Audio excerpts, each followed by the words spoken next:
تیسرا بند جو تھا وہ نہیں تھا. مجھے لگا کہ شاید تیسرا بند بھی ہونا چاہیے, وہ میں نے خود اپنی طرف سے لکھ کے تو سنایا جا کے گھر والوں کو, تو ان کو یقین نہیں آیا کہ وہ اوپر والی کسی اور کی شاعری ہے اور نیچے میری شاعری ہے. تو جب ان کو یقین نہیں آیا تو مجھے یقین آ گیا ان کی بے یقینی سے کہ اس کا مطلب ہے کہ یہ ٹھیک لکھا گیا ہے, کیونکہ اب وہ الگ نہیں کر پا رہے. تو اس طرح میں نے اپنے آپ کو پہلی دفعہ یہ ڈسکور کیا کہ ایج کتنی تھی اس وقت؟ میں ہوں گا 10-11 سال کا. ٹھیک ہے. جی ہاں. تو وہ ایک طبیعت کے اندر ایک جو ہوتی ہے لیریسزم, موسیقیت, وہ موجود تھی. تو شاید وہ میں نے, جی ہاں, وہ میں نے ڈسکور کیا اس طرح. ٹھیک ہے. اچھا مجھے یہ بتائیے, یہ تو شاعری کا سفر ہو گیا نا, اور آگے سفر کو آپ نے جاری رکھا ہوا ہے, اور آپ کی جو کتابیں ہیں اس حوالے سے بھی ہم جاننا چاہیں گے. احمد یہ بتائیے کہ ماشاءاللہ سے ٹیچر ہیں, 10 سال ہو گئے, 10 سال کا تجربہ ہے پڑھاتے ہوئے, آپ کو مختلف یونیورسٹیز میں پڑھا رہے ہیں اور پڑھانے کا ارادہ بھی رکھتے ہیں. تو ٹیچنگ کی طرف کیسے آئے؟ میں بینک کی طرف کیوں نہیں اپلائی کیا؟ گھر سے تو بینکر تھے نا. جی, والدہ صاحبہ کا بڑا یہ تھا ایک ارمان کہ میں بینک میں جاؤں, لیکن ہمارے قبلہ والد صاحب کا یہ خیال تھا کہ مجھے لیکچرر بننا چاہیے, اور لیکچرر بھی میتھمیٹکس کا.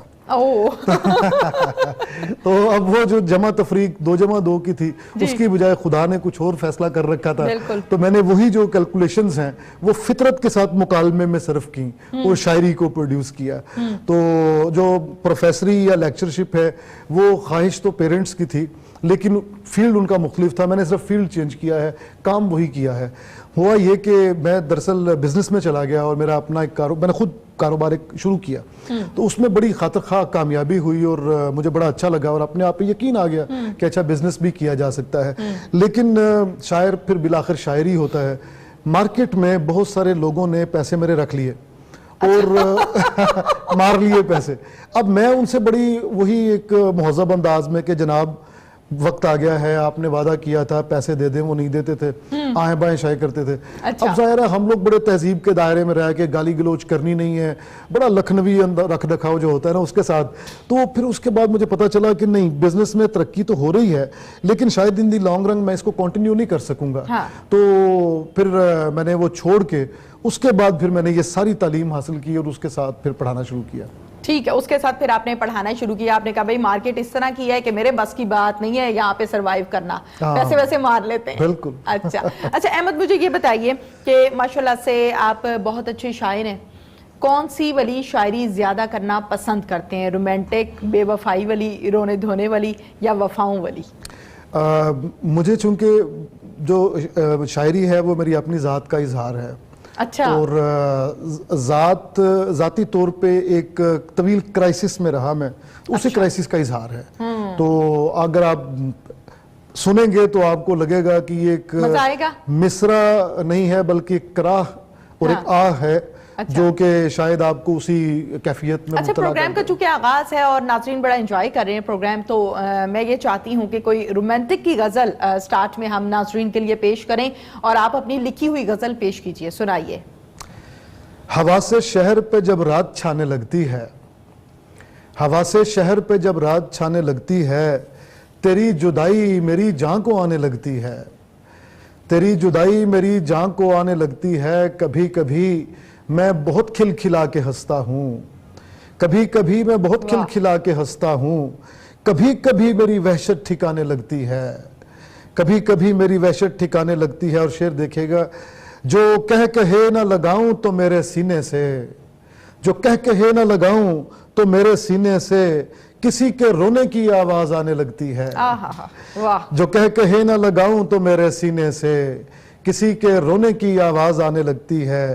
اور یہ شعر یونیورسٹی کے نوجوان دوستوں کے لیے, وہ جس کو میں نہیں اچھا لگا تھا کالج میں, وہ جس کو میں نہیں اچھا لگا تھا کالج میں, اکیلی ہو تو میرے گیت گانے لگتی ہے. ٹھیک ہے, واہ واہ, زبردست. اچھا, یہ کسی کا نام بھی بتا دیں, یا واقعی کوئی کسی ہے, یا خیالات کی دنیا میں کوئی ہے؟ نہیں تھا. اچھا, بیان کر دیں پھر آگے. نہیں بیان کروں گا, کیوں بیان کروں؟ تو پھر اس کا مطلب ہے کہ ان کی یاد میں آپ شاعر بنے. لوگ نام اور تصویر پوچھتے ہیں, میں کہتا ہوں کہ اس کا نام اور تصویر دونوں میری شاعری میں موجود ہے. فراز صاحب نے یہ کہا تھا نا کہ یہ ظلم دیکھ کہ تو جانے شاعری ہے, مگر میری غزل میں تیرا نام بھی ہے جرم سخن. میں اپنی غزل میں تمہارا نام نہیں لکھ سکتا, غزل ساری تمہارے نام ہی ہے. محبت کا سفر جاری ہے؟ جی ہاں جاری رہے گا. ہاں بالکل. مجھے ایک دفعہ فرا نے پوچھا کہ کیا محبت بار بار ہو سکتی ہے, تو میں نے کہا کہ میں اس نتیجے پہ پہنچا ہوں اپنے تجربے کے بعد, دیکھ دو کے مشاہدے سے نہیں, تجربے کے بعد, کہ ایک چیز ہوتی ہے ڈیزیز, ایک ہوتا ہے سنڈروم. سنڈروم ہوتا ہے چین آف ڈیزیزز. تو محبت ڈیزیز نہیں ہے, محبت سنڈروم ہے.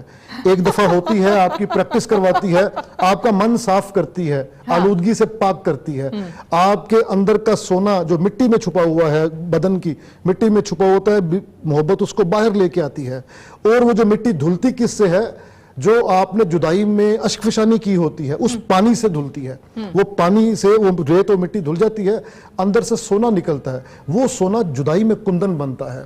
تو وہ جو کندن ہے اس سے ہم جو لکھتے ہیں وہ شاعری کہلاتی ہے. زبردست زبردست. اچھا مجھے یہ بتائیے احمد, آپ کی باتیں تو بہت ہی گہری ہیں بھائی. اچھا مجھے بتائیں کہ کہا یہ جاتا ہے کہ شاعر جو ہیں وہ بڑے حساس طبیعت کے مالک ہوتے ہیں, بڑے سینسٹیو ہوتے ہیں, ہر چیز کو بڑا سیریس ہو کے دیکھتے ہیں, سمجھتے ہیں, پہچانتے ہیں, سمجھنے کی کوشش کرتے ہیں. یہ ساری باتیں ٹھیک ہیں؟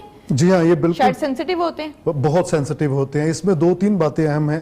ایک تو پرانے لوگ یہ کہتے تھے کہ یہ ویٹس VATES, تو دیوتاؤں کے قریب قریب شاعروں کو سمجھا جاتا تھا. یہ پری ہسٹورک ایج میں اس طرح کہا جاتا تھا. پھر عربی کے لوگ بڑے شاندار شاعر تھے عرب کے. تو یہ جو بڑی مشہور ہے نا اِنَّا أَعْطَيْنَاكَ الْكَوْثَرَ, یہ بھی عرب کے شاعروں کا منہ بند کرانے کے لیے 3 مصرے آئے, اور اس کے بعد 3 مصروں کو لکھ دیا گیا کعبہ شریف پر, اور کہا کہ اگر آپ اتنے ہی بڑے شاعر ہیں تو چوتھا مصرع بنا کے لے کے آئے. تو ایک مصرع بالآخر بڑی محنت کر کے ایک بندے نے جوڑا, اور وہ تھا وَمَا هَذَا كَلَامُ الْبَشَرِ اِنَّ شَانِئَكَ هُوَ الْأَبْتَرُ وَمَا هَذَا كَلَامُ الْبَشَرِ, کہ یہ جو اوپر کے 3 مصرے ہیں یہ انسان کا کلام نہیں ہے. تو عربی میں بے پناہ شاعر ہوتے تھے, وہ بہت عظیم شاعر تھے. عربی والے یہ کہتے ہیں کہ شاعر تلمیذ الرحمن ہوتا ہے, یعنی شاعر دنیا سے نہیں سیکھتا بلکہ ڈائریکٹلی یہ خدا سے تعلیم حاصل کرتا ہے. تو شاعر چونکہ تخلیق کرتا ہے, تخلیق کرنا خدا کا وصف ہے, تخلیق کرنا خدا کی خصوصیت ہے. اسی نے تخلیق کیا نا سب کچھ, یہ پھول, ستارے, چاند, تتلیاں, خوشبو, ہر چیز اسی کی ہے.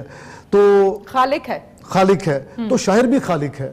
شاعر وہ ہے جو فطرت کے ہاتھ میں ہاتھ دے کے جو کم ہیں چیزیں ان کو پورا کرتا ہے. مثال کے طور پہ اللہ تعالیٰ نے سورج کو آگ سے بنایا, اللہ تعالیٰ نے سورج کو مکھن سے نہیں بنایا. شاعر کا تخیل اتنا طاقتور ہے کہ وہ سورج کو مکھن سے بھی بنا سکتا ہے, سورج کو گھاس سے بھی بنا سکتا ہے, سورج کو پانی سے بھی بنا سکتا ہے. یہ ہے فطرت کے ہاتھ میں ہاتھ دے کر چلنا اور اس کے برابر کی تخلیق کرنا. تو یہ خدا تعالیٰ نے چونکہ یہ وصف دیا ہی شاعروں کو ہے, تو اس لیے کہتے ہیں کہ یہ بہت حساس ہیں. حساس نہیں ہوں گے تو ابزرو کیسے کریں گے, حساس نہیں ہوں گے تو جو کچھ ابزرو کیا ہے اس کو ایکوریٹلی بیان کیسے کریں گے. ٹھیک ہے. اچھا بیان کرنے میں اور تخلیق کرنے میں میں یہ سمجھتی ہوں تھوڑا سا فرق ضرور ہے, ڈیفرنس ہے ان دونوں چیزوں کے درمیان. آپ نے جیسے کہ کہا کہ قدرت کے برابر میں آ کے ہم اس کو تخلیق کرتے ہیں, میں اس بات سے متفق نہیں ہوں. آپ کا اپنا انداز ہے, آپ کی اپنی بات ہے, میری اپنی بات ہے. میں یہ سمجھتی ہوں کسی بھی چیز کو دیکھنا قصہ مختصر اور آسان الفاظ میں آپ اس کو بیان کرنے ایک نظم کی شکل میں, ایک غزل کی شکل میں, ایک شاعری کی شکل میں, ایک نثر کی شکل میں, تو وہ ایک علیحدہ معاملہ ہے. اللہ تعالیٰ کے معاملات علیحدہ ہیں. دیکھیں میں یہ کہتا ہوں کہ سرچشمہ تو خدا تعالیٰ کی ذات ہے. ہم سب اس سرچشمے سے سیراب ہوتے ہیں, کوئی کم کوئی زیادہ, اپنی اپنی توفیق کے مطابق. میں یہ عرض کر رہا ہوں کہ تخلیق کا دھارا تو وہی ہے, ہم اس سے ہی لیتے ہیں. اور چونکہ تخلیق کار کو اللہ تعالیٰ نے جتنے بھی فنکار ہیں, ادیب ہیں, فلسفی ہیں, رقاص ہیں, موسیقار ہیں, شاعر ہیں, مصور ہیں, یہ سب خدا کے سامنے ہی سرنگوں ہوتے ہیں کہ تو عطا کر ہمیں, اور تیری عطا سے ہی ہم یہ آگے بڑھیں گے. تو لیکن عوام الناس سے ان کا ایک درجہ اس لیے بڑا ہوتا ہے کہ خدا کی خاص عنایت اور فضل ہوتا ہے ان پہ, لکھنے کا انداز ہوتا ہے اور وہ یقیناً باقیوں سے ذرا ڈیفرنٹ ہوتے ہیں. اچھا احمد مجھے یہ بتائیے, ماشاءاللہ سے 10 سال ہو گئے آپ کو پڑھاتے ہوئے, تو اسٹوڈنٹس کا رجحان شاعری کی طرف پایا یا نہیں پایا؟ بہت اچھا, آپ نے یہ اچھا کیا کہ یہ پوچھا. اسپیشلی سوشل میڈیا آ جانے کے بعد فیس بک اور اس کے بعد یہ آج کل تو ٹک ٹاک وغیرہ, میں نے دیکھا کہ جو ہماری جو ٹین ایج تھی اس میں کتاب پڑھنے کا رجحان تھا. ہم خرید کے کتاب پڑھتے تھے اور شاعری وغیرہ, جو اپنے پسندیدہ شاعر تھے امجد اسلام امجد صاحب ہیں, فرت عباس شاہ صاحب ہیں, ہمارے بڑے اچھے دوست بھی ہیں. دوست بعد میں بنے, پہلے وہ میرے آئیڈیل تھے. جب وہ بھی جوان تھے تو میں لڑکا تھا اس وقت, تو ہم ان کی کتابیں خرید کے پڑھتے تھے. اس کے بعد تھوڑا سا بیچ میں ایک ڈچ ضرور آیا, لیکن اب یہ ہے کہ نوجوانوں کو جن کو یہ شاعری پڑھنا پسند ہے وہ سوشل میڈیا پہ آتے ہیں, اور آپ دیکھیں ڈھیر پیجز ہیں شاعری کے بنے ہوئے, اور ٹک ٹاک پہ آپ چلے جائیں ہزار ہا قسم کے لوگ ہیں شاعری پڑھ رہے ہیں, سن رہے ہیں. تو شاعری تو یہاں پہ موجود ہے. مجھے لگتا ہے کہ جب اللہ تعالیٰ نے یہ برِ صغیر کا علاقہ بنایا تھا تو خون کے ساتھ شعر بھی ڈالا تھا ان کی رگوں میں کہ یہ پڑھیں جھومیں اور پڑھیں اور لکھیں اور جھومیں. اچھا مجھے یہ بتائیے نا کہ اسٹوڈنٹس کا رجحان ہے, کیونکہ اگر ہم اب سے کچھ عرصہ پہلے چلے جائیں, تھوڑا سے سال ہم ریورس کر لیں, تو آپ نے دیکھا ہے کہ جب میں 9th-10th میں ہوا کرتی تھی, یا مجھ سے پہلے کے جو بچے ہوں گے, ان میں عید پر کارڈز دینے, اور وہ 1-2 روپے کے کارڈز ہوتے تھے, اس کے پیچھے بھی شعر لکھنے عید کے حوالے سے, بے شمار شعر ہوتے تھے, اپنے فرینڈس کو دینے, اپنی فیملی میں دینے, تو اس پہ شاعری کی جاتی تھی. لیکن وہ والا ٹرینڈ جو ہے ناؤ اڈیز نہیں نظر آتا کہ کارڈ بھیجنا, کارڈ پہ آپ نے شعر لکھا ہے اور جس کو بھیجا اس کے بارے میں اپنی اور اس کی فیلنگز اس میں آپ نے لکھی ہیں. ایسا اب نہیں ہوتا. بس میں نے جیسے عرض کیا کہ میڈیم بدل گیا ہے. اب عید زمانہ بدل گیا ہے. جی میڈیم زمانہ بدلا ہے, ساتھ اس کے میڈیم بھی بدل گیا ہے. جو میڈیم آف کمیونیکیشن ہے وہ بدل گیا ہے. عید کارڈ کو ریپلیس کیا پہلے SMS نے, اس کے بعد پھر واٹس ایپ, اور اس کے بعد پھر اب تو بہت ساری اور چیزیں ہیں. لیکن شعر نہیں کہیں غائب ہوا. میں یہ عرض کرنا چاہ رہا ہوں, نوجوان آج بھی شعر کے ساتھ, شاعری کے ساتھ جڑا ہوا ہے. آج بھی جس نے بھی تقریر کرنی ہے, جو اوریشن کر رہا ہے, ڈیبیٹنگ سوسائٹی میں بنتا ہے, سب سے پہلے شعر اس میں بولا جاتا ہے. شعر بولا جاتا ہے, اور جب تک شعر نہیں بولا جاتا تالی نہیں بجتی, اور جب اس کو تالی کی ضرورت پڑتی ہے, پیاس لگتی ہے تالی کی, کو شعر پڑتا ہے بڑی طاقت سے, اور پورا حال تالیوں سے گونج اٹھتا ہے. تو یہ جو کلام میں زور پیدا ہوتا ہے, بیان میں زور پیدا ہوتا ہے, وہ شاعری کے مرہون منت ہے. تو یہ نوجوان بالکل ہیں ہمارے ساتھ ہر وقت رابطے میں, چونکہ ہمارا ہر وقت نوجوانوں کے ساتھ ہی یونیورسٹی میں بھی رہتا ہے. تو میں دانستہ, جب بھی میں جاتا ہوں کسی کلاس میں, دانستہ یہ نہیں بتاتا کہ میں شعر کے ساتھ میرا کوئی تعلق ہے, اور میں ویسے ہی جنرلی پوچھ لیتا ہوں. تو ہر کلاس میں مجھے 4-5 وہ لوگ جو آؤٹ سٹینڈنگ ہے وہ مل جاتے ہیں, جو میڈیوکر ہیں, ایوریج ہیں, وہ بھی مل جاتے ہیں. میں نے دیکھا ہے کہ لوگوں میں بہت زیادہ اس برِ صغیر کی وجہ سے شاید بہت زیادہ. اچھا یہ بتائیے کہ شاعری کا تعلق, اگر ہم فرض کے طور پہ کہیں کہ یہ آپ کی کلاس میں 20 اسٹوڈنٹس ہیں, اور 20 میں سے 10 کو انٹرسٹ ہے شاعری میں اور 10 کو نہیں ہے, اب بوائز ہیں یا گرلز ہیں یہ ایک علیحدہ ڈیبیٹ ہے, تو ان 10 کا تعلق بھی کہیں نہ کہیں محبت سے لگتا ہے. ڈیفینیٹلی. دیکھیں محبت تو ایک بنیادی انسانی جذبہ ہے. اللہ تعالیٰ نے جب یہ کائنات بنائی تو اس کا جو بنیادی پرنسپل, میں نے کل بھی بات کی ایک شو میں, اچھا وہ میں عرض کر دیتا ہوں کہ اللہ تعالیٰ نے اس کائنات کو محبت کے پرنسپل پہ بنایا, محبت کے اصول پہ بنایا. اصول اصل سے نکلا ہے, اور یہ عربی لفظ ہے, اس کا مطلب ہے جڑ, روٹ.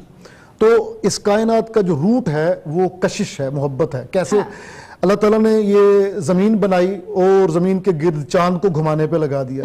خود زمین سورج کے گرد گھوم رہی ہے, سورج اپنی کہکشاں میں اپنے مرکز کے گرد گھوم رہا ہے, اور یہ پوری ایور ایکسپینڈنگ یونیورس یہ موومنٹ میں ہے. یہ کس کے کشش میں ہے, یہ کیوں رقص میں ہے؟ وہ میں جس سے روشن ضمیر حیات, وہ میں جس سے ہے مستی کائنات. یہ کائنات کس چیز کی مستی چڑھی ہوئی, کائنات کو کس چیز کی, محبت کی ہے. تو اس کائنات کے خمیر میں محبت ہے, جو آپ تک بھی پہنچی ہے, مجھ تک بھی پہنچی ہے. اور اس محبت کے کئی لیولز ہیں. عام آدمی کی محبت یہی ہوگی, پیسے, روپیہ پیسہ, گاڑی بنگلہ, اس طرح کی کچھ چیزیں ہوں گی, وہ اس کی محبت ہے. ہم کہتے ہیں نہیں, ہم انسان ہمارے لیے قیمتی ہے, روح اس کی قیمتی ہے, اس کا رکھ رکھاؤ, اس کا اٹھنا بیٹھنا, وہ اچھے جو وچار ہوتے ہیں وہ بڑے قیمتی. ہم اس سے محبت میں مبتلا ہو جاتے ہیں. تو محبت تو فطری چیز ہے. اس کائنات میں ہر شخص کو محبت ہے. صرف وہ یہ دیکھتا ہے کہ یہ محبت ٹھوس چیزوں سے ہے یا لطیف چیزوں سے ہے. جس کو ذرا سے لطیف چیز سے محبت پیدا ہوئی, شاعری کی دنیا میں داخل ہو گیا. وہ آپ کو حیران کر دینے والی بات بتاتا ہوں کہ اس وقت بھی لاہور میں سب سے بڑا مشاعرہ جو ہوتا ہے، سب سے بڑا مشاعرہ وہ university of engineering and technology میں ہوتا ہے. اب بتائیں وہاں انجینئرز ہیں، ٹیکنالوجسٹس ہیں، وہاں پہ لوگ میتھمیٹکس پڑھ رہے ہیں، سول انجینئرنگ پڑھ رہے ہیں وغیرہ وغیرہ وغیرہ، لیکن وہاں پہ بہت بڑا مشاعرہ ہوتا ہے. تو جو جتنا زیادہ پڑھا لکھا آدمی ہے، بھلے جس فیلڈ میں بھی ہو، یہ ممکن نہیں ہے کہ وہ شاعری سے اپنا ناطہ دور رکھ سکے زیادہ دیر. آئنسٹائن کہتا تھا کہ میں شام کی 4 بجے کی چائے، آئنسٹائن جیسا عظیم سائنسدان کہتا ہے میں شام کی 4 بجے کی چائے کوشش کرتا ہوں کہ شاعروں کے پاس بیٹھ کے پیوں، کیونکہ ان کے تخیل کی پرواز میری تخیل کو بھی مہمیز کرتی ہے اور نئے آئیڈیاز مجھے ان کی طرف سے آتے ہیں. زبردست زبردست جی، بہت اچھی بات ہے. اچھا احمد، ہم سینما پہ تھوڑی سی بات کریں گے کہ اب ہم اگر فلم انڈسٹری کی بات کریں تو فلم انڈسٹری پہلے کی نسبت کچھ بہتر ہوئی ہے، لیکن جتنی بہتر ہونی چاہیے اتنی بہتر نہیں ہے. کیا وجوہات ہیں؟ اصل میں جو پہلے فلم پاکستان میں چل رہی تھی اس کی ٹیکنالوجی مختلف تھی. فار ایگزامپل یہ کہ وہ ڈیجیٹل نہیں تھی، وہ اینالوگس تھی ساری. جس کیمرے پہ شوٹ ہوتی تھی، جس فلم پہ شوٹ ہوتی تھی، جو لائٹ تھی اور جو اس کے بعد پوسٹ پروڈکشن جس کو کہتے ہیں ایڈیٹنگ، وہ ساری اس کی ٹیکنالوجی مختلف تھی. اب ٹیکنالوجی مختلف ہے، مکمل طور پہ مختلف، کیمرے مختلف آ گئے ہیں، پوسٹ پروڈکشن ساری کمپیوٹر پہ ہو رہی ہے، ایک سے ایک بڑھ کے اچھا سافٹ ویئر آپ کو مل جاتا ہے. تو اس وجہ سے جو پاکستانی لوگوں نے اپنے آپ کو اپ ڈیٹ نہیں رکھا، پاکستان کے ٹیکنیشین نے، پاکستان کے فلم میکر نے اپ ڈیٹڈ نہیں رکھا، اس وجہ سے وہ پرانی مشینوں پہ کام کرتے رہے اور پرانے موضوعات، یعنی جس کو کہتے ہیں نا سونے پہ سہاگا، یہ ہوا کہ پرانے موضوعات گھسے پٹے، گجر شجر اور یہ وہ لا کے تم خود اپنے پاؤں پہ کلہاڑی ماری اور فلم کو اور سینما کو بڑا غرق کیا. دیکھیں سینما ہوگا تو فلم بنے گی، فلم ہوگی تو سینما بنے گا، یہ لازم و ملزوم ہے. اور سینما ہوگا تو ریونیو بھی بڑھے گا، obviously معیشت بہتر ہوگی. Of course. تو میں یہ سمجھتا ہوں کہ سینما بنانا یہ بعد کی بات ہے، پہلے فلم بنانی چاہیے. اسی لیے ایک زمانے میں حکومت نے یہ فیصلہ کیا تھا کہ پاکستان میں جو ہمسائے ملک کی فلمیں ہیں ان کو لائیں. فلم آئے گی تو اس کو لگانے کے لیے سینما ہال بنائیں گے، سینما ہال ہوگا تو لوگ خوشی خوشی سے آئیں گے، فیملیز کو آنے کی عادت پڑ گئی اور اس کے بعد پھر پاکستانی انڈسٹری کو بھی بوم ملا. جیسے آپ نے فرمایا کہ پاکستان میں اچھی فلمیں بنی، بالکل بنی، وہ اسی وجہ سے بنی کہ ان کو جو بنانے والوں کو پتا تھا کہ سینما ہال ہے، موجود ہے جہاں پہ میں فلم ریلیز کر سکتا ہوں، تو اس لیے انہوں نے فلمیں ریلیز کی. دوسرا اس کا پہلو یہ ہے کہ زمانہ بہت چونکہ آگے چلا گیا، ہر چیز ماڈرن ہو گئی. پاکستان کا فلم میکر ماڈرن نہیں ہو سکا، فلم میکر ماڈرن نہیں ہوا. وہ جو ایک ٹیکنالوجی کی وہ تھی، اس میں وہ بھی پرابلم آ گئی. دوسرا اس نے اپنا ایجوکیشن کا لیول جو ہے ایکیڈیمک سٹینڈرڈ وہ ہائی نہیں کیا. صورتحال یہ ہے کہ پوری دنیا میں اس وقت فلم سکولز ہیں، بھارت میں بھی ہیں، امریکہ میں بھی ہیں، اور آپ دیکھیں کہ اس وقت بھی فورن لینگویج فلم سب سے زیادہ آسکر ملتے ہیں اٹلی کو. فورن لینگویج آسکر سب سے زیادہ اٹلی کو ملتے ہیں. ویسے دیکھا جائے تو اٹلی کی معیشت بہت بری ہے اور یورپ کے غریب ملکوں میں شمار ہوتا ہے ریلیٹیولی، اور وہاں پہ حکومت بھی سٹیبل نہیں رہتی، لیکن بہترین فلم بناتا ہے اٹلی. اسی طرح ہمارے ہمسائے میں برادری اسلامی ملک ہے ایران، اس کو آسکر ملے ہیں اس کے ماجد مجیدی کی فلموں کو. بات یہ ہے کہ آپ نے ہر طرف سے اپنے آپ کو اپ گریڈ کرنا ہوتا ہے. پاکستانیوں نے اسکرپٹ کی سلیکشن میں لاپرواہی کی، مشین کی سلیکشن میں لاپرواہی کی، جس کی وجہ یہ ہے کہ یہ ہاتھی آہستہ آہستہ آہستہ بیٹھتے بیٹھتے بالکل ہی بیٹھ گیا. اب یہ ہاتھی اٹھے گا تو بھی ٹائم لے گا، تو یہ آہستہ آہستہ اٹھنا شروع ہوا ہے. فلم سکولز بن چکے ہیں، میس کمیونیکیشن کے ڈپارٹمنٹس ہیں، انہوں نے فلم کی ڈگریز شروع کر دی ہیں. صرف لاہور شہر میں 6-7 بڑے ڈپارٹمنٹس ہیں جنہوں نے فلم کی سٹڈیز شروع کر دی ہیں. تو اب یہ صورتحال بہتر ہو رہی ہے. جیسے کہ میں نے آپ کو شروع میں بھی بتایا کہ میں بھی 7ویں اور 8ویں سیمیسٹر کے اسٹوڈنٹس کو یہی بتاتا ہوں کہ اسکرین پلے یہ ہوتا ہے، اور وہ چھوٹی اسکرین کا پلے نہیں، بڑی اسکرین کا پلے. تو بچے پڑھیں گے تو اپنے آپ امپروو ہوتا چلا جائے گا، اپنے آپ امپروو جو ہے وہ ہوتا چلا جائے گا. بالکل ٹھیک ہے احمد، جس طریقے سے ہم سینما کے حوالے سے بات کر رہے ہیں، یقیناً آپ کی بات درست ہے کہ پہلے فلم بنے گی اور پھر ہی جا کے سینما میں لگے گی اور لوگ دیکھنے کے لیے آئیں گے، فیملیز دیکھنے کے لیے آئیں گی. فلم میکر ہمارے پاس اچھے موجود نہیں ہیں، یہ آپ نے ابھی اقرار کیا. فلم میکر میں رائٹر بھی آ جاتا ہے، فلم میکر میں پروڈکشن والا بھی آ جاتا ہے، اور بے شمار اور ڈپارٹمنٹس بھی آ جاتے ہیں. میری یہ ذاتی رائے ہے کہ جو سٹوریز لکھی جاتی ہیں، اب بھی ایسا ہے کہ پاکستان کی بنی ہوئی جو فلمیں ہیں وہ سپر ہٹ ہوتی ہیں. چوڑیاں بہت سارا اس نے بزنس کمایا، اور یقیناً اسی طریقے سے اور بھی موویز ہیں جنہوں نے بزنس بنایا. سٹوری پر اگر زیادہ توجہ دی جائے تو میرے خیال سے آپ فلم میں سے جو چاہتے ہیں وہ نکال لیں گے. تہمینہ یہ تو کامن ایک پرسپشن ہے ہاں جی کہ سٹوری سٹرونگ ہونی چاہیے، سٹوری سٹرونگ ہونی چاہیے، ہاں ڈائلاگز اچھے ہونے چاہیے، لیکن میں ان باتوں سے بالکل اتفاق نہیں کرتا. اچھا جی ہاں بالکل نہیں اتفاق کرتا. آپ اس مجھے کی کیا وجوہات ہیں؟ عرض کرتا ہوں. یہ جو آپ نے جس فلم کا حوالہ دیا ہے، شاہ جی کی فلم تھی چوڑیاں، یہ پاکستان میں فلم کا ٹائٹینک ڈوبنے سے پہلے کی ہے. تو اس وقت تو ایک تھا کلچر، بھلے اس وقت ڈائنگ کلچر تھا، مر رہا تھا یہ پاکستان میں سینما بھی نہیں کا، لیکن تھا بہرحال کچھ تھوڑا بہت لوگ دیکھ رہے تھے، پسند کر رہے تھے. ابھی ریسنٹلی ہمارے ہمسائے میں فلم بنی ہے موم، سری دیوی کی آخری فلم تھی وہ موم. اچھا اس کی کہانی کیا ہے؟ وہ سادہ سی کہانی، ستیلی ماں ہے، ستیلی بیٹی کو اٹھا کے اغوا کر کے لے جاتے ہیں، اس کے ساتھ ظلم کرتے ہیں اور پھینک دیتے ہیں کہیں پہ، اور یہ ماں انتقام لینے کے لیے نکلتی ہے. That is the story. ٹھیک ہے، بالکل ٹھیک ہے. اچھا احمد، ہم اپنے ہی ملک کے حوالے سے بات کریں تو زیادہ مناسب ہے، اور اسی حوالے سے ہم آگے بھی گفتگو کو لے کر چلتے ہیں. جناب رومانٹک شاعری بھی کرتے ہیں، سوشل شاعری بھی کرتے ہیں، معاشرتی حالات و واقعات کو بھی اپنی شاعری میں بیان کرتے ہیں، اور ساتھ ہی ساتھ پاک فوج کے حوالے سے بھی آپ نے ایک بڑی خوبصورت نظم لکھی ہے یا غزل ہے؟ نظم ہے. میں یہ چاہتی ہوں کہ وہ بھی ہم پروگرام کے اینڈ پر اپنے ناظرین کے لیے پیش کریں گے. مجھے یہ بتائیے کہ جیسے کہ ہر انسان کی زندگی میں اچھے برے واقعات ہوتے ہیں جن سے انسان سبق سیکھتا ہے، تو ایسا کون سا واقعہ ہے جس نے آپ کو سبق سکھا دیا کہ احمد ٹھیک ہو جاؤ؟ اچھا پہلے تو میں صرف یہ اس میں بغیر کسی کا نام لیے یہ عرض کر دیتا ہوں، کہانیاں کامن ہیں، کہانی کامن ہے. جو چیز ڈفرنس ڈالتی ہے وہ ہے اسکرین پلے. جی ایک سادہ سی کہانی آپ ہمارے پاس لے کے آئیں کہ یہ لو سٹوری ہے، ہم اس کو شوٹ کرنے جا رہے ہیں، جی تو یہ ڈیپینڈ کرتا ہے اسکرین پہ رائٹر پہ کہ وہ اس کو کس قدر زیادہ کرسپی بنا دیتا ہے، ایسے ہک کر کے رکھے کہ لوگ اس طرح چپس اٹھائیں سینما میں بیٹھے ہوئے تو چپس منہ کی بجائے ادھر جا رہے ہوں، اتنے مگن ہو جائیں. یہ جو کمال ہے یہ اسکرپٹ رائٹر کا نہیں ہے، یہ اسکرین پلے رائٹر کا کمال ہے، کیونکہ کہانیاں تو ہزاروں ہیں. یہ بات ہے. جو آپ نے بتایا کہ جو واقعہ ہے وہ کیا، ایک واقعہ ابھی ریسنٹلی ہوا، اس نے مجھے بڑا شروع میں تو بڑا تنگ کیا، بعد میں مجھے بڑا اسٹرانگ کیا. وہ کہتے ہیں کہ what doesn't kill you makes you stronger. تو اس نے مجھے ہلاک کرنے کی بجائے طاقتور کیا. وہ یہ تھا کہ میں ایک ادارے میں پڑھا رہا تھا، تو وہاں پہ ایک افسر تھے، تو انہوں نے کہا کہ آپ میرے دفتر میں حاضر ہوں، اور ان کی جو کوئی تھی اسٹوڈنٹ، ان کی جو تعلق والی تھی وہ میری اسٹوڈنٹ تھی. اچھا وہ کلاس میں نہیں آتی تھی. ٹھیک ہے. یونیورسٹی کے لیول کلاس میں یونیورسٹی کے کچھ قوانین ہیں، تو وہ امتحان دینے سے نااہل ہو گئی. اب وہ بیٹھ نہیں سکتی تھی امتحان میں. میں نے کہا کہ جی یہ اس طرح ہے، تو آپ کو مجھے ڈائریکٹ بات کرنے کی بجائے ایچ او ڈی سے بات کریں. تو خیر اس نے جی ان سے بات کریں. تو خیر وہ کٹنگ اٹ شارٹ، وہ خوب اس نے غصہ کیا، اپنے طاقت کا زوم تھا، اور یہ وہ تو بہت زیادہ ٹف ٹائم مجھے پھر دیکھ، دھمکیاں شمکیاں، اور وہ یہ کر دیں گے، پیسے روک لیے، نکال دیا، یہ کر لو اور وغیرہ وغیرہ. اس کے بعد پیچھے میرے ادارے لگا دیے کہ اس کو گرفتار کریں اور یہ وہ. تو میں نے کہا کہ میں نے کوئی جرم نہیں کیا، الٹا میں نے تو قانون کی پاسداری کی ہے، قانون توڑنے پہ آپ مجبور کر رہے تھے، مجرم آپ ہیں، تو وقت میرا آنے دیں، آپ اپنی اننگز کھیل لیں، مجھے میری اننگز کھیل شروع ہونے دیں، اس کے بعد دیکھیں اللہ تعالیٰ کی مہربانی سے ہوتا کیا ہے. کیونکہ میں سچ بول رہا تھا، کیونکہ میرا ایک میں اس کو ڈیوائن ڈیوٹی سمجھتا ہوں، ٹیچنگ کو، پیغمبروں کا یہ کی وراثت ہے، ٹیچنگ پیغمبروں کی وراثت ہے. میں اس کو امانت سمجھ کے لے کے چلتا ہوں اور اپنے بچوں کو یہی سکھاتا ہوں.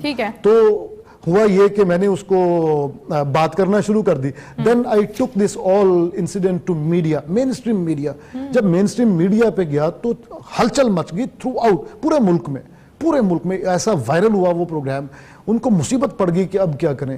اس وقت یہ صورتحال ہے تہمینہ کہ وہ جو 4 یا 5 کریکٹرز تھے جنہوں نے ظلم کیا تھا، وہ تمام کے تمام لوگ اب یونیورسٹی چھوڑ کے جا چکے ہیں. ان سب کو نکلنا پڑا وہاں سے رسوا ہو کے. تو یہ وہ جو ایک میں نے جیسے عرض کیا کہ آدھا عرصہ تو ایسے لگا کہ جیسے اس نے مجھے توڑ دیا ہے.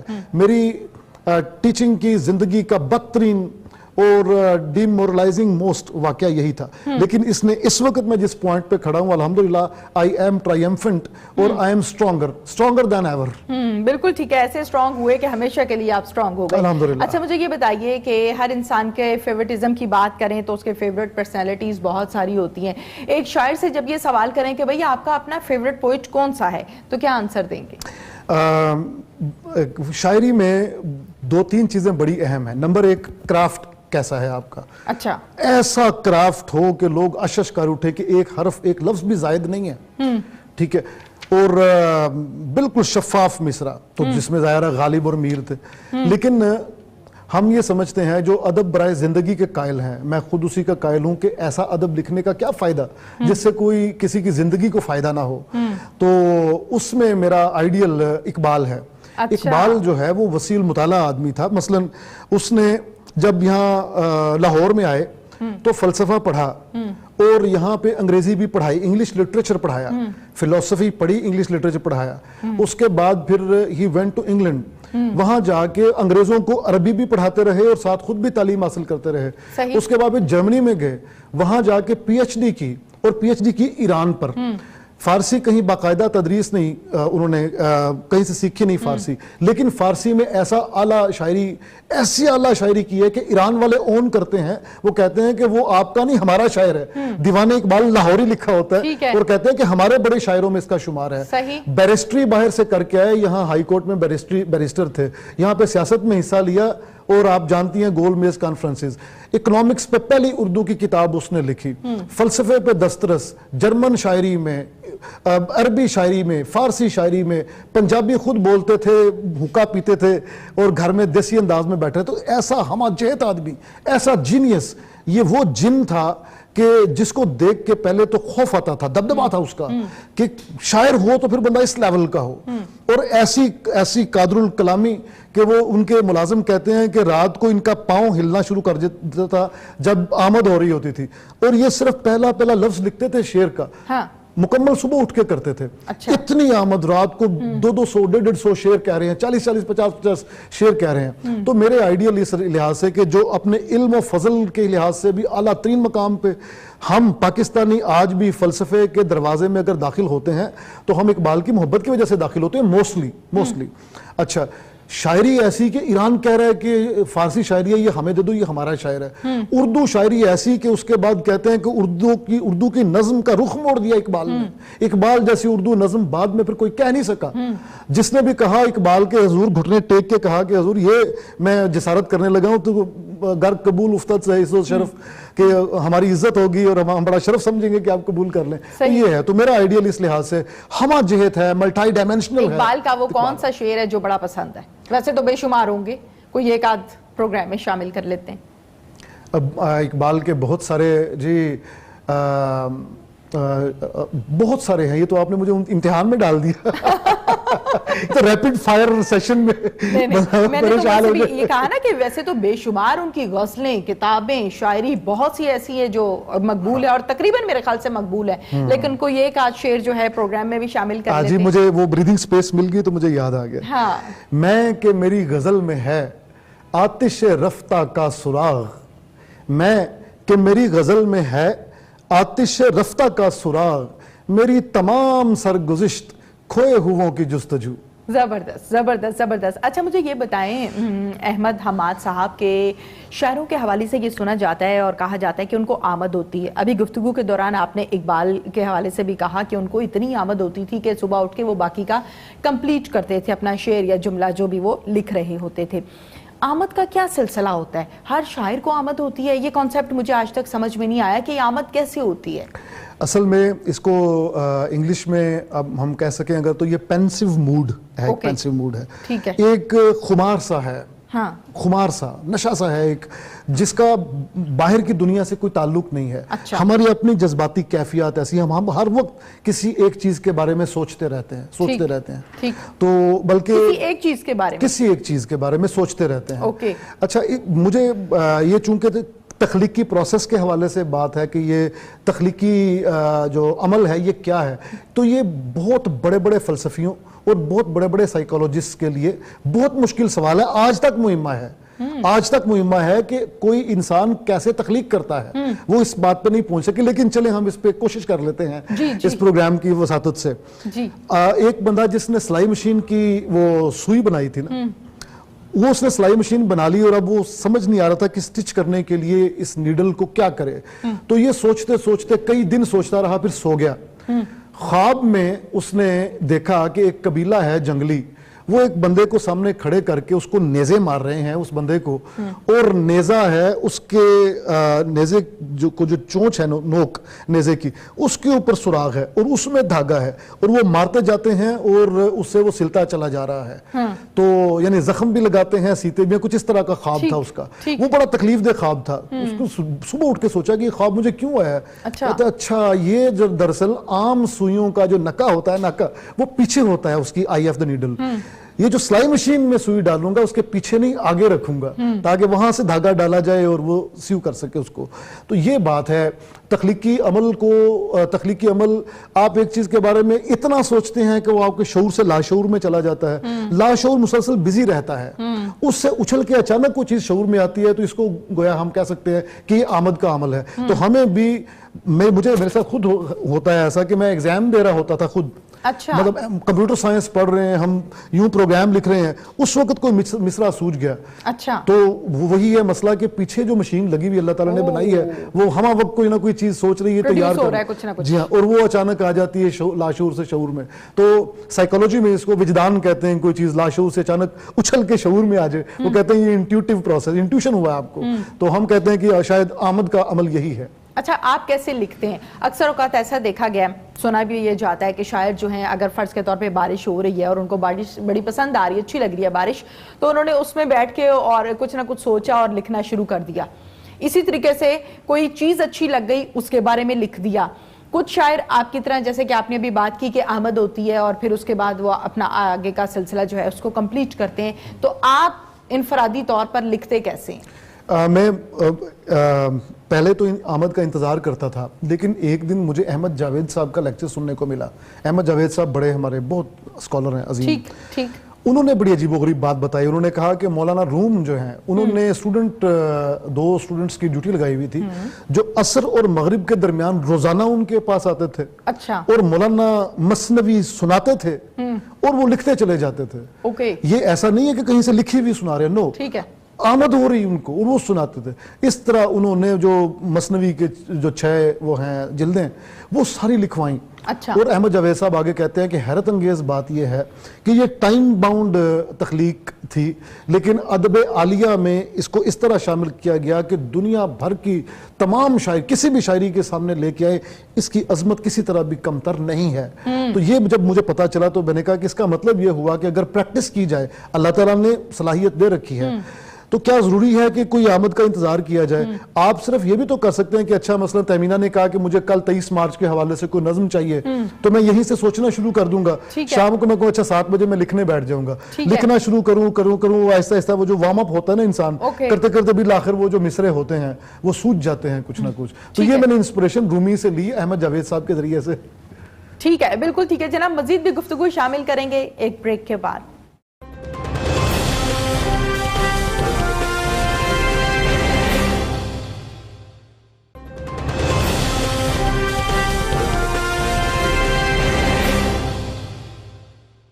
جی ناظرین, welcome back after the break. اور بریک کے بعد ایک مرتبہ پھر سے آپ کو خوش آمدید کہتی ہوں. احمد حماد صاحب, آپ نے ہمیں ٹائم دیا, جوائن کیا.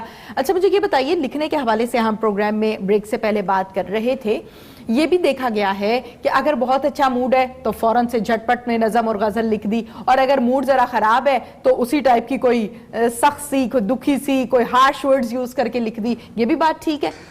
ممکن ہے, لیکن جو شاعر کا اظہار ہے وہ ریاکشنری عام طور پہ فوری ریاکشن نہیں ہوتا, فوری رد عمل نہیں ہوتا. ٹھیک ہے, وہ سمجھ لیں کہ اندر کہیں جمع ہوتا رہتا ہے مشاہدہ, اور وہ مواد جو ہے جس کو کہتے ہیں پکتا رہتا ہے, اور لاوا پک رہا ہے. اور ایک بالکل آپ نے بڑے صحیح لفظ استعمال کیا, ایک خاص وقت آئے گا, ایک مومنٹ آئے گا جب یہ ایرپشن ہوگی ولکینوں کی, آتش فشاں پھٹے گا, اس وقت وہ سارا لاوا باہر آئے گا. تب تک وہ سینے میں رہتا ہے. اقبال نے کہا نا کہ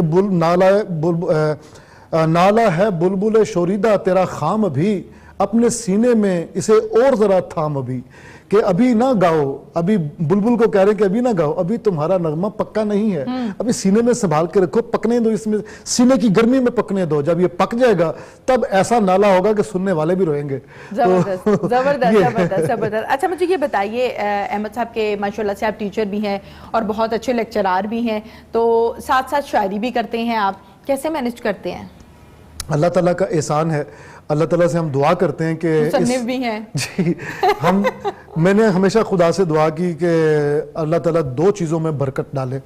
ایک تو جو میں لکھتا ہوں اس میں برکت ڈالے, اور ایک جو وقت ہے اس میں برکت ڈالے. تو کہتے ہیں کہ یہ اللہ تعالیٰ کی مہربانی کی وجہ سے اگر ٹائم لینئر چل رہا ہے, ایسے بالکل یوں چل رہا ہے, تو ہمارے طرح کا جو بندہ ہے, جو طالب علم ہے, اس کے لیے ٹائم یوں چلنے کی بجائے تھوڑا سا ٹائم پھیلنا بھی شروع ہو جاتا ہے. ایک مومنٹ پھیلتا ہے, اس مومنٹ میں ہم کام کرتے رہتے ہیں. تو میرا خیال ہے کہ اصل میں یہ تینوں چیزیں ایک دوسرے کو کمپلیمنٹ کر رہی ہوتی ہیں. ٹیچنگ جو ہے وہ مجھے نت نئے لوگوں سے ملواتی ہے, نت نئے انسانوں سے, رنگا رنگ سے, اللہ کی مخلوق سے. اس سے میں انسپریشن لیتا ہوں. مثلا کوئی بندہ بیٹھا ہوا ہے بظاہر بالکل بلینک آئیز کے ساتھ بیٹھا ہوا ہے, اس کے بعد آ کے ایسے سر پھینکے گئے, سر میں نے بڑا سیکھا. ہم سمجھتے ہیں کہ پتہ نہیں تمہاری تو آنکھیں خالی تھیں, تم نے کس وقت سیکھ لیا, اور جب رزلٹ آتا ہے تو واقعی اس نے سیکھا ہوتا ہے. تو یہ ایک عجیب سا ایک سسپینس اور ایک شوق ہوتا ہے ہمارے لیے. تو اللہ تعالیٰ کی مخلوق کو دیکھنے کا ٹیچنگ جو ہے وہ میرے لیے ذریعہ ایک بات. جی ہاں, دوسری بات یہ کہ جب مجھے پڑھانی ہے کوئی چیز تو مجھے خود بھی پڑھنی پڑتی ہے.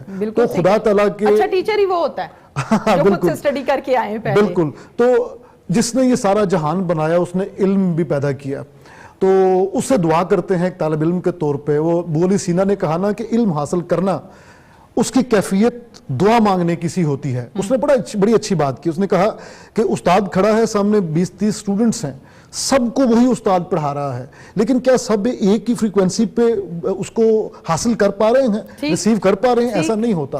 دعائیں بھی سب مانگتے ہیں, فوراً قبول کسی کی ہوتی ہے, کسی کی بعد میں رکھ لی جاتی ہے. تو کہتے ہیں بولی سینا نے کہا کہ علم حاصل کرنا دعا کرنے جیسا ہے. تو میں بھی یہ جب علم حاصل خود کر رہا ہوتا ہوں بچوں کو پڑھانے کے لیے, تو خدا سے دعا بھی کرتا ہوں کہ اللہ تعالیٰ علم میں بھی اضافہ کرے, اور یہ جو رب اشرح لی صدری یہ بھی کھول دے, سینہ بھی کھول دے, اور ہماری زبان کے عقدے بھی کھول دے.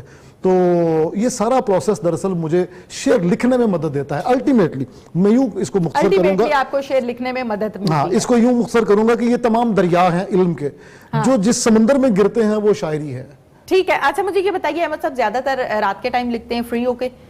ضروری نہیں. اچھا میں بہت عرصہ پہلے میں نے کچھ پروجیکٹ جیسے ہوتے ہیں نا, اچھا ہم جیسے بزنس مینوں کے پروجیکٹ ہوتے ہیں نا, بڑا پلازا وغیرہ بنانا, اور اس طرح جیسے آپ کا ہے یہ چینل بنانا, اس طرح ہم شاعروں کا بھی ایک پروجیکٹ ہوتا ہے بڑی نظم لکھنا. ٹھیک ہے اوکے. اس طرح میں نے بھی سوچا کہ تو جب پروجیکٹ کرنا ہو نا, اس وقت پھر میں باقاعدہ بیٹھ کے رات بھر پوری رات بیٹھ کے سوچتا ہوں, لکھتا ہوں, مصرے کاٹتا ہوں, آگے پیچھے کرتا ہوں, اس کے کینٹوز بناتا ہوں, جس کو بند کہتے ہیں, بند بناتا ہوں, اس کو ری ارینج کرتا ہوں, اور اس کو باقاعدہ کو شکل دیتا ہوں. ٹھیک ہے. تو بالکل ہم رات کو بیٹھ کے تنہائی میں, یکسوئی میں, بالکل اس سے زیادہ اچھا وقت نہیں ہے. کوئی ایسی نظم آپ کی یا کوئی غزل جس میں معاشرہ آپ نے کلیئرلی دکھایا ہو, سنا دیجئے. بہت ساری ہے معاشرے کی, معاشرے سے ریلیٹڈ جو سن کر ناظرین کو مزہ آ جائے کہ ہاں احمد نے آج بڑی اچھی نظم یا غزل جو ہے وہ ہمیں سنائی ہے. سوچ لیجئے کہ کون سی والی آپ نے سنانی ہے اور وہ ہمارے ناظرین کی نظر کیجئے. ایک اسٹوڈنٹ تھا جس کو ہجوم نے پکڑ کے قتل کر دیا, اس پہ الزام لگا کے. اس پہ یہ ہمارا معاشرہ ہے, اس پہ ایک نظم تھی جی, کہ اس مطلب ہجوم نے خود ہی عدالت لگائی, خود ہی فیصلہ سنایا, سزا بھی دے دی. اس پہ ہے بھیڑ کے ہاتھ عدالت نہیں دی جا سکتی, بھیڑ کے ہاتھ عدالت نہیں دی جا سکتی, جہل کے ہاتھ امامت نہیں دی جا سکتی, جہل کے ہاتھ امامت نہیں دی جا سکتی. مذہب امن میں رائے کو دبانے کے لیے, ہمارا تو مذہب امن کا ہے نا, ریلیجن آف پیس, اسلام سلامتی, ہاں سلامتی, بالکل.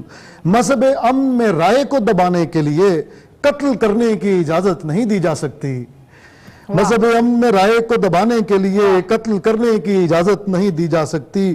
آگ اور خون سے تاریخ لکھی ہو جس نے, آگ اور خون سے تاریخ لکھی ہو جس نے, اس کو دنیا کی قیادت نہیں دی جا سکتی, اس کو دنیا کی قیادت نہیں دی جا سکتی. میں رواداری کی تہذیب کا پالا ہوا ہوں. اب ہمارا خطہ دیکھیں, ہمارا مذہب دیکھیں, رواداری کا, میانہ روی کا, سلامتی کا, امن کا, مجھے اس نے پالا ہے, میں اس تہذیب کا بیٹا ہوں.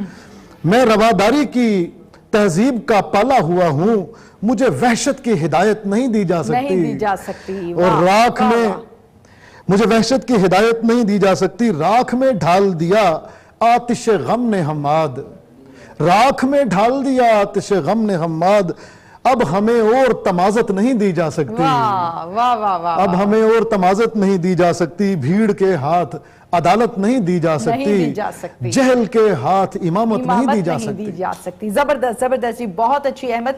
اچھا، آپ کی ایک کتاب جو میں چاہتی ہوں کہ آج کے پروگرام میں ہم ناظرین کو بھی یہ بات شیئر کریں، بینائی کے بین، جی جی جی جی، اس حوالے سے کوئی خصوصیت بھی ہے، اسپیشیلٹی بھی ہے؟ ویسے تو آپ نے ماشاءاللہ سے 6 کتابیں اپنی لکھی ہیں جو کہ 4 شاعری سے ریلیٹڈ ہیں، باقی 2 کے بارے میں بھی بتائیے اور اس بک کے حوالے سے بھی ہمارے ناظرین کو بتائیے۔ جی، ایک وقت تھا کہ جب مجھے وہ ہے نا رام ریاض کا، ہمیں تلقین کرتے تھے زمانے ہم نہ مانے، ہمیں لوگ آگے کہتے تھے کہ یہ وہ ہم نہ مانے، درویش لوگ ہیں، ہماری اپنی دنیا ہے، ہم مست لوگ ہیں، ہمارے اپنے فیصلے ہیں، ہماری اپنی خواہشیں ہیں، اپنی عدالتیں ہیں، اپنا انصاف ہے، اپنی محبتیں اور اپنی دنیا ہے۔ اللہ اکبر، بالکل ٹھیک بات۔ تو لوگ آگے کہتے تھے کہ یہ دنیا داری میں فیل ہو جاؤ گے، کیا شاعری کرتے رہتے ہو، اچھا کر لیتے ہو تو ڈائری میں لکھو اور سرہانے رکھ کے سو جایا کرو، کتاب چھاپنے کی کیا ضرورت ہے؟ میں کہتا تھا نہیں، کتاب چھاپنی چاہیے۔ جو میں کہتا ہوں ہو سکتا ہے کہ اس تجربے سے کوئی اور گزرا ہو، تو ہو سکتا ہے اس کو زبان مل جائے میرے شعر کی صورت میں، تو میں کیوں نہ اس کو کتاب کی صورت میں شائع کروں؟ تو اللہ تعالیٰ نے یہ میرا فیصلہ جو تھا یہ اس کو سچ ثابت کر دکھایا کہ یہ بالکل ٹھیک ہوا ہے۔ ہوا یہ کہ پھر میری یہ جو کتاب تھی محبت بھیگتا جنگل، یہ پاکستان کی بیسٹ سیلر بکس میں شامل ہو گئی۔ اس کے ہزاروں ایڈیشن، ہزاروں کاپیز بک چکی ہیں، 3را ایڈیشن آ چکا ہے۔ اسی طرح یہ جو بینائی کے بین ہے، پاکستان میں سے ہر سال 3 یا 4 کتابیں ہی منتخب کی جاتی ہیں جو فیڈرل گورنمنٹ جن کو لانچ کرتی ہے۔ تو یہ وزیر اعظم صاحب کا جو وہاں پہ ادارہ ہے، انہوں نے پاکستان میں سے 3-4 کتابیں اس سال منتخب ہوئی، میری یہ کتاب اس میں شامل تھی جو پرائم منسٹریل انوگریشن اس کو ملی۔ تو یہ جو وہ تھا کہ جو ہماری ایک فیصلے تھے نا کہ نہیں دھن ہے، کرنا ہے، تو اس کو پھر ثمر ملا، اس طرح کے پذیرائی ملی۔ آپ نے کہا کہ کتابیں نہ لکھو، آپ نے کہا ہم نہ مانے، ہاں، ہمیں تلقین کرتے تھے زمانے ہم نہ مانے۔ صحیح، زبردست۔ اچھا احمد صاحب، مجھے یہ بتائیے، ماشاءاللہ سے آپ کا شعبہ جو ہے وہ ٹیچر کا ہے اور ماشاءاللہ سے بہت اچھے ٹیچر بھی ہیں آپ۔ استاد کا رتبہ، استاد کا کردار ہمارے معاشرے میں جو ہونا چاہیے، کیا وہ ہے؟ بالکل ہے۔ میں اس کو پوری ذمہ داری کے ساتھ یہ عرض کرتا ہوں کہ ہم یہ سمجھتے تھے کہ شاید اساتذہ کی عزت کرنے والے نہیں رہے، لیکن ایسا نہیں ہے۔ I have been to various universities, private and public، دونوں۔ ٹھیک ہے۔ پبلک سیکٹر کی یونیورسٹیز میں بھی پڑھایا جو پاکستان کی بہترین یونیورسٹیز میں پرائیویٹ۔ ٹھیک۔ میں نے یہ دیکھا ہے تہمینہ کہ لوگ، اسٹوڈنٹ ہر اس شخص کی عزت کرتا ہے جس سے وہ علم حاصل کرتا ہے، بشرط یہ کہ علم حاصل کرے، استادی نہ لگائے، استادی نہ لگائے، فنکاری نہ کرے، آگے اس کو علم دے جس کے لیے وہ وہاں پہ بیٹھا ہوا ہے، درد دل سے خود سیکھے۔ پہلے ٹیچنگ کرنا کوئی آسان کام نہیں ہے، 1 گھنٹہ بولنے کے لیے 10 گھنٹے مطالعہ کرنا پڑتا ہے۔ تو مطالعہ کریں نا، اتنا مطالعہ کریں کہ کوئی بچہ کسی طرح کا بھی آپ کے موضوع سے ریلیٹڈ سوال کرے تو اس کو تشفی آمیز جواب دیں۔ وہ جب خوش ہوگا تو آپ اس کے دل سے رسپیکٹ پھوٹے گی۔ ہمیں آپ نے سب کو اللہ تعالیٰ نے پیدا کیا ہے، بالکل ٹھیک ہے۔ اور جو معلم اعلیٰ اور معلم اول ہے وہ تو خدا تعالیٰ کی ذات ہے، اس کے بعد نبی کریم صلی اللہ علیہ وسلم کی آپ کی ذات مبارکہ ہے۔ تو آپ نے رسول اللہ صلی اللہ علیہ وسلم نے اس دنیا میں احترام کس طریقے سے حاصل کیا؟ تعلیم دے کے نا۔ ٹھیک ہے، ٹھیک ہے۔ جاہلوں کو تعلیم دے کے عالم بنایا، ایسا عالم بنایا کہ پھر لوگ ان کے کوٹ کرتے ہیں، ان سے علم حاصل کرتے ہیں۔ تو یہ بنیادی شرط ہے۔ وہ جو آپ نے جیسے سوال کیا کہ کیا واقعی استاد کا مقام مرتبہ آج بھی قائم و دائم ہے، کس جگہ پہ؟ میں کہتا ہوں کہ جس قوم نے استاد کی عزت نہیں کی اس قوم کی تاریخ نے عزت نہیں کی، تاریخ نے اس کو ڈسٹ بن میں پھینک دیا۔ جس قوم نے استاد کی عزت کی ہے، وہ مثلا اسکینڈینیوین کنٹریز ہیں جیسے فن لینڈ وغیرہ، آپ دیکھیں سب سے زیادہ تنخواہ پرائمری ٹیچر کی ہے، اس لیے کہ ان کو پتا ہے کہ پرائمری کے لیول پہ بچے کو پڑھانا کتنا مشکل کام ہے، کتنا بڑا ٹاسک ہے۔ بایولوجیکل فادر اس نے تو صرف پیدا کر دیا، اسپریچول فادر ہے وہ، جس نے آپ کو اس قابل بنایا کہ اس معاشرے کی کٹھنائیوں کے ساتھ آپ مٹھا لگا سکیں اور اپنا قد بلند کر سکیں۔ تو یہ ہے دونوں سطحوں پہ۔ ٹیچر وہ اچھا ہے جو کہ کریکٹر بلڈنگ بھی کرتا ہے اور تعلیم بھی دیتا ہے. اسٹوڈنٹ ہمیشہ اس ٹیچر کی عزت کرے گا جو کمپیٹنٹ ہے. ٹھیک ہے, بالکل ٹھیک ہے. اچھا, پاک فوج کے جوانوں کے حوالے سے ایک بڑی خوبصورت غزل ہے آپ کی, نظم ہے, میں چاہتی ہوں کہ وہ بھی ہم آج کے پروگرام میں اپنے ناظرین کے لیے پیش کریں, تو وہ ساری کی ساری ہمیں ذرا ڈیٹیل سے سنا دیں جو آپ نے لکھی ہے. جی میں پیش کرتا ہوں. جتنے بھی فوجی جوان ہیں یا ان سے محبت کرنے والے لوگ ہیں جو پیجز چلاتے ہیں, انہوں نے بار بار اس کو شیئر کیا. اور جہاں پر پاک فوج کا ذکر آ جائے وہ چیز مقبول نہ ہو, پسند نہ کی جائے, یہ تو ہو ہی نہیں سکتا نا. This is not possible. بالکل ٹھیک بات ہے. ایک فوجی کی خود کلامی ہے. اچھا. نیا کمیشن ملا, آرمی میں گیا, خواب ہے اس کے, تو ایک ہمسایہ ہے دشمن جو تنگ کر رہا ہے. اچھا. اس کے ساتھ ایک ڈائیلاگ ہے لیکن ہے خود کلامی, مونولوگ ہے, سمجھ میں. ٹھیک سنائیے. یہ بیتے ہوئے دن یہ شکوہ رم ماضی, یہ بیتے ہوئے دن یہ شکوہ رم ماضی, اکساتے ہیں مجھ کو کہ کروں ثانیہ سازی. شاید میرے دشمن نے بھلا دی وہ کہانی, شاید میرے دشمن نے بھلا دی وہ کہانی, رشک دل سکرات تھی میری ہمدانی. رشک دل سکرات تھی میری ہمدانی, دنیا نے میری ضرب کا انداز نہ جانا.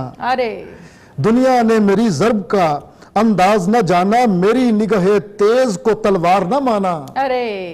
میری نگاہ تیز کو تلوار نہ مانا, کیا چشم زمانہ نے نہیں دیکھی میری ضرب, کیا چشم زمانہ نے نہیں دیکھی میری ضرب, کیا میرے ستارے نے کبھی دیکھا سوئے غرب, کیا میرے ستارے نے کبھی دیکھا سوئے غرب, کیا ظالموں کو خون رلایا نہیں میں نے, کیا ظالموں کو خون رلایا نہیں میں نے, کیا شعلہ دہشت کو بجھایا نہیں میں نے, کیا شعلہ دہشت کو بجھایا نہیں میں نے, سیماب صفت خون سے خطے کو کبا دی. اپنے خون سے سیماب صفت, وہ جو پارے جیسا خون ہوتا ہے, سیماب صفت خون سے خطے کو کبا دی, خود جل کے زمانے کے اندھیروں کو ضیا دی. ارے واہ, زبردست زبردست. سیماب صفت خون سے خطے کو کبا دی, خود جل کے زمانے کے اندھیروں کو ضیا دی. میں دشت فلک میں صفت کیس نہ ٹھہرا, میں دشت فلک میں صفت کیس نہ ٹھہرا, میرے رم وارفتہ کو کوچا ہے وہ صحرا. انگشت سے, شعر دیکھیے گا تہمینہ, انگشت سے مہتاب کا دل چیر کے رکھ دوں, انگشت سے مہتاب کا دل چیر کے رکھ دوں, چاہوں تو سماوات کی سل چیر کے رکھ دوں. چاہوں تو سماوات کی سل چیر کے رکھ دوں, پھیلوں تو سمٹنے لگے بے انت زمانہ, پھیلوں تو سمٹنے لگے بے انت زمانہ, سمٹوں تو یہ آباد مقام محض فسانہ. زبردست زبردست زبردست. بہت بہت شکریہ احمد صاحب, آپ نے ہمیں ٹائم دیا. تھینک یو سو مچ. ذرا نوازی. ناظرین, پروگرام کا وقت اپنے اختتام کو پہنچا. سیم ٹائم سیم چینل پھر سے حاضر ہوں گے. اپنی میزبان تہمینہ شیخ کو اجازت دیجیے. اللہ حافظ.